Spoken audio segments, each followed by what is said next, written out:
Hormatly vatandaşlar. Sizin bilşiniz ýaly 7 awgustda Balkanyň Türkmenbaş şäherinde ýüzlerçe adam adyk gitmesçilere garşy protest etdiler. Olar häkimiň ýanyna baryp nägeliklerini bildirdiler. Şul Türkmenbaşydaky protest prezidentiň awada gelip winç alan wagty bolup geçdi. Ýagny ýerden 7 awgustda ýüzlerçe adam Ilaytada aýal maşgala şäher hekiminiň binasynyň öňünde toplandy. Adamlar fevralın beri ya un ve beylik adık payların berilmeyenliğinin sebepli protesto ediler. Adamlar hekimden öz adık paylarını vermelerini talep ettiler. Yurtta devam eden yiti iqtisadi kıyınçılıkların, hizmetlerin ve haritlerin kımmatlığı yararlı köp hocuklar devlet dukanlarının ardan önümlerine karışlı bolurlar. Bu protest öz-özünden dören protestidir. Hekimin edarı da yoktuğunu, hekimlik işgalleri gelin adamlara aitti. Gelen halk bolsa onu biz prezidentin dinjalayan yerine avada varıp ondan soracak. Ne için payoklarımızı berilen o deydiler ve bizim hekime karışmana vaktimiz yok deydiler. Onu işte yok adam, hekim derru böküp çıkıp adamları köşüştürmeye başladı. Hekim protest eden adamın aktif bölümünü hekimin içine çağırdı. Emma gelen adamlar il ortalayın gurrun edeli bizim hemmemiz eşitecek deydiler. Onu hekim tiz vaktin ardan payoklar paylarız ve huzur kerhananın bakalarını gözükçülük ederiz. Arkin bolun adamlar köşüşün deyip haýyş etdi. Hekim 25. awgustdan başlap payoklar paylanıp başlanacaklarını boyun aldı. Egerde prezidentin ýanyna awada ýürüýüş etseňiz ýa-da ýygnanyp şu ýerde dursaňyz prezidentin hukukçylyk gullugy size garşy ýara ulanyp biljekdigini aýtdy. Hekim adamları ýalvardy. Ya şunu gitsin, men sizin meseleňizi hökman çözerim deyip boyun aldy. Hekimin beren wadalarından soň adamlar dargydylar. Hormatly vatandaşlar, Türkmenistan inni öňkü ýaldy. Inni her kim gyýyrypdy. Ya-da açlygyndan produkt etmän vitaminsiz ölmeli bolýan, ya-da nägeliklerini bildir, ýagdaýyny çözmeli bolýan. Inni hiç kim dymmaýar. Türkmenistan'a adamlar göni hemme ýerde nägeliklerini aýdýarlar. Ýurtda köp ýyldan beri dowam edip gelýän ykdysady kynçylygyň, giň ýaýran işçiligiň, harit we hyzmatlarynyň bahalarynyň ýokurlanmagy, dileçilik edýän adamlaryň köpelýänligine zararly, şu ýaly adyk protestler mewçap başlady. Hökümet şu problemleri çözüp bilen ok. Çöze ýaly mümkinçilik hem ýok. Şonuň üçin halkyň problemlaryny çözmäge derine gaýtyp adamlar öňkü ýaly basyş etmäne başlady. Bu näme getirir? Gaty çalty ýagdaýda bu adamlaryň gaharyny getirir de halk kalıp öz güýjüni ökerer. Men MHM we polis işgärlerini duýdurýan. Halkyň güýjü galanna ol pıtradyş güýçdür. Serfak bolun. Sajidatyl güýç däldir. Öňüne duran zady pıtradar da sizi hemmeniz ýok eder. Kısan keza gollap weýran bolaýman. Halk galanna bir gün hawos bolur. Soň biz şart ýagdaýda bu ýagdaýdan kontrolirowny hawos ýasar. Berdimuhammedowlar tutsak eder. Soň 3-nji günden başlap hemme zat kontrol alır. Berdimuhammedowlara garşy prokuraturada iş gozgar ve telewizionyada Berdimuhammedowlara halktan bagşlama soralar. Türkmenistanyň hemme künjeklerine paýoklaryň hiç berilmegi zararly nägelikler köpelýär. Indi paýoklar hökümet gysga wagtda çözse de ol halkyň umum garşylygyny üýtgetmedi. Sebebi halkyny şul kelleli prezidentiň alyp barýan siýasatynyň doýdular. Indiden başlap halkymyz ýurtda diňe düýpli özleşiklerin bolmagyny isleýär. Halkymyz işsizlikden, gedaýçylykdan, haklyksyzlykdan, adalatsyzlykdan, azatsyzlykdan halis ýalydy. Bizim halkymyzyň iki ýolu bar. Ya-da paraxor hökümetiň wadalaryna ynanyp, açlykdan vitamini ýetmän keseller ölmeli, ya-da aýaklanyp nägeliklerini bildirip, şol rejimi aýyrmaly, öz bakly durmuşyny gazanmaly. Türkmenistan merkezinde Aşgabatda da ýagdaý gowdýar. Adamlar nägeliklerini bildirýärler. Aşgabatyň ýokary howjagyna ziýatky sorýarlar. Adamlar olar gizlin audio we video edip seslerini ýazýarlar. Soň ziýatky sorýanlara $4.000 tölemesen sen prokuratura geçirecek ve sen bastıracak diýip şu adamın pullaryny alýarlar. Indi halkymyz paraxorlyk bar ýerinde gizlin audio we video zapis edýär. Halk beýkamçylykdan doýdy. Indi halk hiç tatdan bolkan ok. Hemme zat ýüregine düşdi. Indi Türkmenistanyň içinde de adamlar beýbe, Türkmenleriň hem arasynda mert adamlar bar eken o diýerler. Ýadyňyzda bolsa men öňkü çykyşlarymda aýdypdym. Bizim halkymyz oduň içinde ot bolup ýanyp guturduk. Indi közden göwregi ýaly adamlar çykyp bu rejime garşy gider diýdim. Ine şol wagt başlady. ya da biz yanıp kuturup közden almalı, ya da biz Türkmen halk bolup hemmemiz yitmeli. Vatanımızı Berdimuhammed olarak padak vermeli. Başkalar yok. Türkmenistan'da dilekçilik köpelliği. Dilekçilik edip gören 7, 8, 10, 12 yaş çağacıklarım inni polis barın gidin deyse ağam barın işinizden de olun. Çağacıklar inni korkup kaçan oklar. Çağacık bolon sonlar başka işlere çağacıkların güçleri yetmeyen son aycıklar yalamaçça, garipçe çağacıklar ellerini bedirecekleri bilen Aşgabat'ta Yarmırka'da mağdinlerin kapısına aynacık yürüyorlar. Öňler polislerden kaçan motoru hatta şolaram inni polislerden kaçan. Barağım işinden bolsan ay ecem kakam ağaç hiç yerade gidecek gel. Bize çörek bersen gideyin yerler. İnni Türkmen halkını hükümet Allah vada berip saklap bilmeýär. Adamın korkusu yilip başladı. Ayal maskalalarımız birinciler bolup öňe çıkıp öz näýliklerini görkezip başladılar. Hatta ağaç çağıcıkların polisten korkman öz näýliklerini görkezip başladılar. Indi dine erkek adamlarımız ayaklansa bu rejim yıkılýar da gaçyp gidýär. Hormatly vatandaşlar, indi men Türkmenistan gülýaly parahat atmamız bar diýenlere bir agyp aýtjaklarym. Türkmenistan'da korrupsiýa edip 100 miňläp ziýat galýanlar üçin şu häzirki Türkmenistan ýagdaýy gatgy bolýar. Türkmenistan gülýaly, ýurt parahat, hemmedat gülýaly, hemmedat arzan, seziň daşary ýurtda ýaşar ýalylar diýerler. Onun gowy habary bar. Daşary ýurtda hemmedat gymmat ýöne ol ýerde $100 aylyk alynoklar.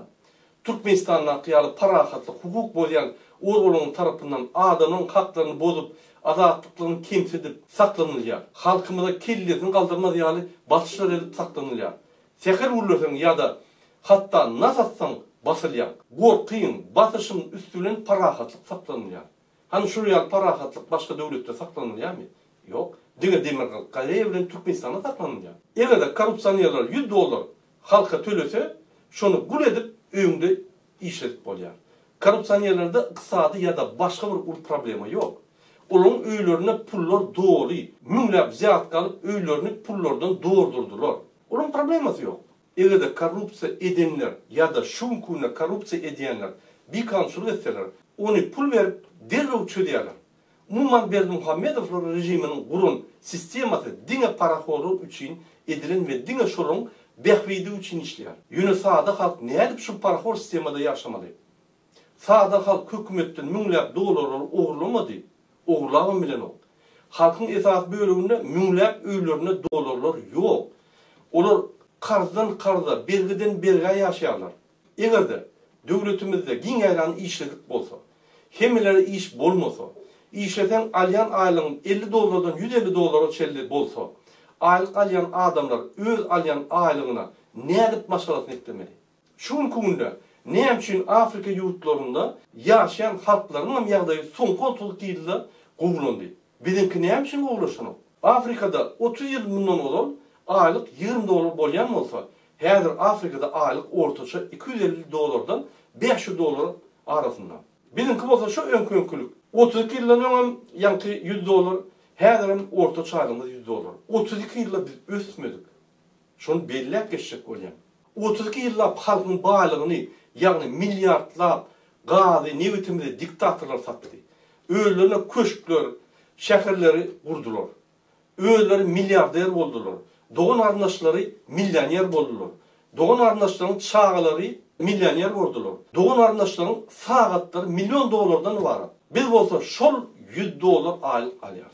Gurban uly, hani ýeriň aşagyndan çykan biziň tebii baýlyklarynyň pullary. Aýdyňany haçana çelli halkyň baýlyklaryny daşöwde satyp halky allap gezjek. Haçana çelli biz gurbanlydan alınıp ýörmeli. Hormatly vatandaşlar, ýalňy öz pikirlerinizi şu videoň aşagynda kommentariýlarda.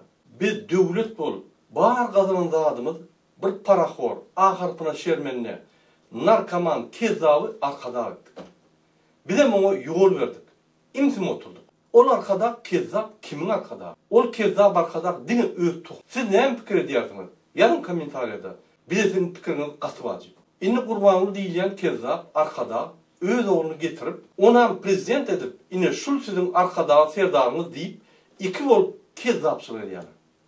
Egerde öň döwletde bir san kezzap öz dogan garyndaşlary bilen baýlyklarymyzy oğurlayan bolsa, İnnim olsa iki san kezzap öz vatandaşlar bilen baylıklarımızı uğurlayanlar.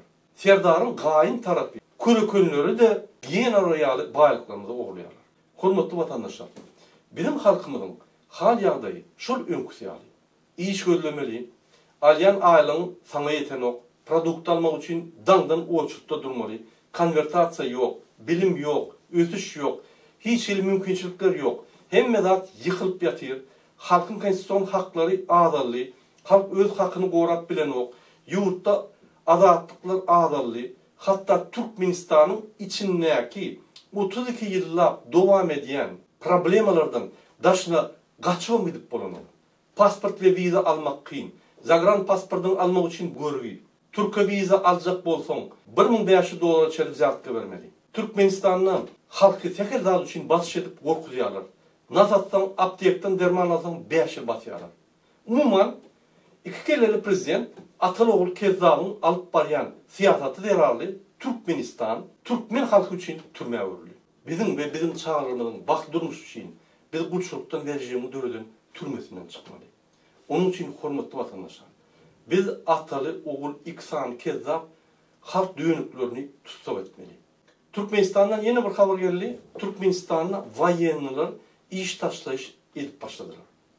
İşten gidiyorlar. $150 aylık için damdan 6'dan başlayıp akşam giyece çelli işlemeli oluyorlar. Onun üstüne de abispeçeni yok. Öz formanı özün satın almalı. Hükümetten ulu bir kömek yok. Yolbaşlar üstüne bir güne kıyırıyorlar. Niyerini etmeli oluyan. Psikana katı diyorlar. Çıdar diyorlar. Eğer de biz şul harbi işimizi taşlayıp Türkiye'ye gidip iş migrantı bolup işletek, onu biz minimum $500 aylık alırız. Maşgalarımızı ekleyip biliriz. Korrupsiya etmeyen arkin öz ekmetimiz bilen pul kazanırız. Bazı günler öyde deyin çalarız diyorlar. Vayenliler bize de yürüğü düştü diyorlar. Bize iş taşlayacak diyorlar. Yaşar diyorlar. Atalıoğlu yürüğü düştürür diyorlar. Daha şurada da polisler, kayırlar köpçülüklerin iş taşlayacak oluyorlar. Olurmam şuraya problematı var. Onun aylıkları $250 kolay. Ziyat kaldırıyorlar. Ziyatkanı yokur vermeli oluyor. Son olmazsa emhime ya da prokuror gelip seni yeni de tutuyor. Yeni de onlara da ziyatka bir zordan sıpmalı oluyor. Şul hadisada başlıkla seni kullanmak. Kaytip seni patstavlat ediyorlar. Ziyatkanı alıyorlar da kullanoklar. Yavan tokoyda yağlı yaşıyor. Bizim ministersvada yavan düzgünleri yürüyor. Hak dine güyüşünün ki sağda halka, haksız halka gün yok. Bizar olduk. Usileyene üstüne usileyene. Hatta Berdimuhamedov prezident değil. Olar yurdu dolandıran oklar. Biz polis kullukları 24 saatlap yurdu dolandırıp taklap geliyor. Yurdun parahatlığını saklamak için biz 24 saatlap işlemeli oluyoruz. Yurdun parahatları dine bize bağlı. Prezidentlerin alıp barayan işlerine, yani iqtisadi üstünlükleri ya da halkın sosyal maddi adaylığı oluşturmak bilen bağlı işlere bağlılar. Dine bizim basış işlerimize bağlılar. Ofisiyerler bize halis yadadık diyorlar. Bizim gul olduk diyorlar. Bizim Türk'teki adamlar yağlı, gul yağlı giyici günü vıkadnoysuz işleyez diyorlar. Türk'tekiler $500 alyan mı olsalar, bazılarını işlemeseler, dinç alyan mı olsalar, bizde dincem yok, aylığım 2 sefer. İş sebepli, kirli ağırsını aydan doğum diyorlar. Türkiye'den iş migrantlar boyunca yeni de haberler koğuştu. Türkiye'den Türkmenleri köçelerde iş yerlerine, magazinlerde ve başka yerlerde tutup deport kampı yerleştiriyorlar. Deportta yatan Türkmenlerin sani eyyem 11.000'den geçti. Eğer de nerede olup deport lagerde öz nerliklerini bildirsen, amon elpeni vuruyor. Deporttaki işleyen polisler barın öyümüze gidin. Gedaylar, yürüge düştünüz diyorlar. Gülyan yurdunuz var, 5 milyon halkınız var, bir topar baylıklarınız var. Neme berik geliyorsunuz, nemçik beyle kösünüyorsunuz deyip şolurdan soruyor. Türkmenleri Türkmen konsulluğu ya da ilçihana polisler eltenlerine konsulluklar ve pasolostan işgalleri bize Türkmenleri getirmeyin, biz alacak değerlerler. Nemetseniz şunu edin diyorlar. Bu deyilen sözler düşünüklü. Eğer de Berdimuhamedov'un paraxor hükümeti iş migrantları Türkmenistan'ın içine alaysa, onu Türkmenistan'da derhal qoğulan oturur. Sebebi, daşarı yurtta azat yaşayan adamları korkuda inni saklap bulmaz. Bu rejim Türkmenistan'ın içindeki halkı zordan korku ve batışlar bilen saklayar. Eğer de Türkmenler daşından gelseler, onunla privat bolur deyip qurbanlı olup ya. Şunun için Türkmenistan'ın grajdanlarına iyi çıkan o. Ünsörün vatandaşlar, Türkiye'de deport kampta saklanan her bir tutulun adam Türkmenistan'a 3 adam ekleyerdi. 3 adamlık pul geçiriyerdi. Mümkün ondan mümkündür. Eğer de Türkiye'de her gün 3 adama çenli tutulayan mı olsa, demek Türkmenistan'da her gün 1 bin adama göre adam aç kalıyor. Şol adamlar inni önküyal Türkiye'den pul kömegini alamıyor. İnni şol 1 bin adam daşından öz kardeşleri tarafından gelen pul kömekten kalıyor. Onu demek yakın gelecekte Türkmenistan'ın içinde iqtisadi kıyınçılık dine köpeler. Yani iqtisadi kriz bundan beter olur. Onun üstüne de halkın töle okuyuplağı peseler. Demek Türkmenistan'da yakın gelecekte işsizlik artar. Kara öňüňiz garanky. O demek nägelikler dine artar. O demek inni halkı wadalar bilen Allah taklap bolmaz. Hormatly vatandaşlar, halkymyzyň şul agyr gününe Türkmenistan'ın beýkanly prezidenti bizim saýlaw setlerimizde olan Kezzap Serdar Berdimuhamedov awazada arqyn suwa düşüp dinç alyp ýör. Beýleki döwletleriň prezidentleri ýaly hamala Türkmenistan ösýär we Türkmenistan'da hiç ýeri iqtisadi, sosial we siyasi problemler ýok. Hamala Türkmenistan'da hiç ýeri problema kalmadı. Hemmesini iki kelleli prezidentler çözdüler. Hamala hemmezat gülara güllük deyip vaadalar ver halkı ve bütün dünyanı alıyorlar. Yönü hakikatten halkımız 10 minlep deportta yatıyor. 1 milyona olay daşarı yurtta bez dokument gezip. Bu zatlar halk tarafından saylanan bir kanun prezidenti hiç tesiri yok. Arkayın suğa düşüp vatanımızın tevhid aylıklarını satıp pullarını oğurlap hedin etmiyor. Hamala atalı oğul ikisi cennette yaşap gören yali. Hemmezat öz-özünden çözülmeli deyip getmiyorlar. Man köpüsü canı diyerde şeyde diyer. Hovu mırada, inni bul atalı oğul iksan kezzap idiotları neye edip biz tutsal etmeli? Neye ile ayağa almalı? Deyip soruyorlar. Biz onun için neye etmeli deyip soruyorlar. Birinci bilen, daşınla yaşayan vatandaşlarımız öylerini dolunmalı. Biz içine girmeli. Biz Türkmenistan'a dolunmalı. İkinci bilen, Türkmenistan'ın içinde yaşayan vatandaşlarımızın himmeti hükümete öz nägeliklerini görkezmeli. Eğer de köçüde ya da bir yerde has aktivrak adamlar, hukuk koruyan organlar ayratin alıp gürleşecek bolsalar ya da akitecek bolsalar her birimiz ağzı bir bol bölmelerle biz onları korumalı. Üçüncü, biz bir gün yürüyüp beller ve şu günü barimi 7 yaştan 70 yaşa çelini köçe çıkmalı ve nägeliklerimizi bildirmeli. Köçe çıkanmızda halkın önüne kiçi ve ulu liderler öğülür düşerler. Olur halkın içinde öğülür dürerler. Onun daşından aktivistlerim öne çıkarlar. Her köçede, her mikrorayonda, her cayda aktif adamlar var. Şolun daşında hemeler üşmeli ve olurdan maslahat sormalı. Onlara kulak asmalı. Bundan başka da halka yol görkezmek için aktivistlerim öne çıkarlar.